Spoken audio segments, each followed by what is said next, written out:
Hello, Professor Gerardo. And we have the question, if sine xy is equal to x and dy dx is equal to, and you have 5 options. So to start off, we're going to do a simple chain rule.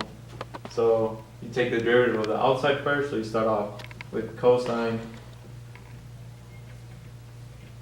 xy. Now, after that, you take the derivative of the inside, which is xy. So you separate that, and it turns into a product rule because x times y. So the derivative, so you do f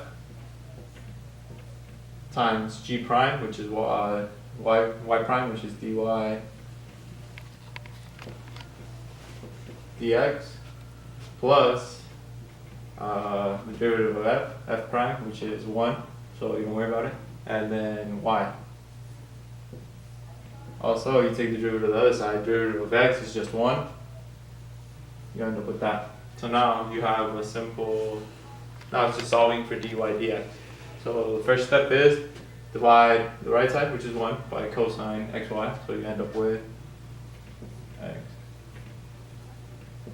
dy dx plus y is equal to 1 over cosine xy. You end up with this part. Now, after this is another simple step. You just subtract y from both sides. So that turns into x dy dx, which is equal to 1 over cosine xy, all that minus y. Again, to find dy dx, you just divide everything by x. So that turns into dy over dx is equal to 1 over cosine xy, all that over x minus y over x.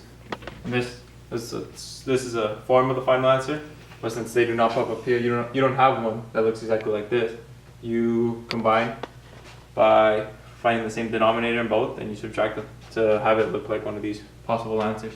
So what you do now is you do dy dx, you get 1 minus x cosine xy, because this you would just multiply the denominator minus y over x. And now you want a common denominator since you're subtracting, so you would just multiply this side with cosine xy. So you get dy over dx is equal to 1 x cosine xy minus y x cosine xy, and since you multiply the top and the bottom, you get y minus cosine xy. So now when you subtract these, it's just combining together. So you put these together all under 1, since none of this answer doesn't look like any of these. So final step is dy over dx is equal to 1 minus y cosine xy, all that over x cosine xy. And that answer looks exactly like D. So that's the correct answer. And that's about it. On the first step, why did you, right next to x, why do you put dy dx and not on y?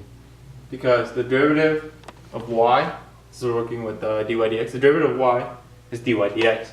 And that's what we're trying to solve, dy dx. So, in that, since you do a product rule, which is f times g prime, this is f, x is equal to f, g prime is the derivative of y, which is dy dx. Plus, on the second part, the derivative of x is just 1. So that remains the same. And then no, g is just y. Any other questions?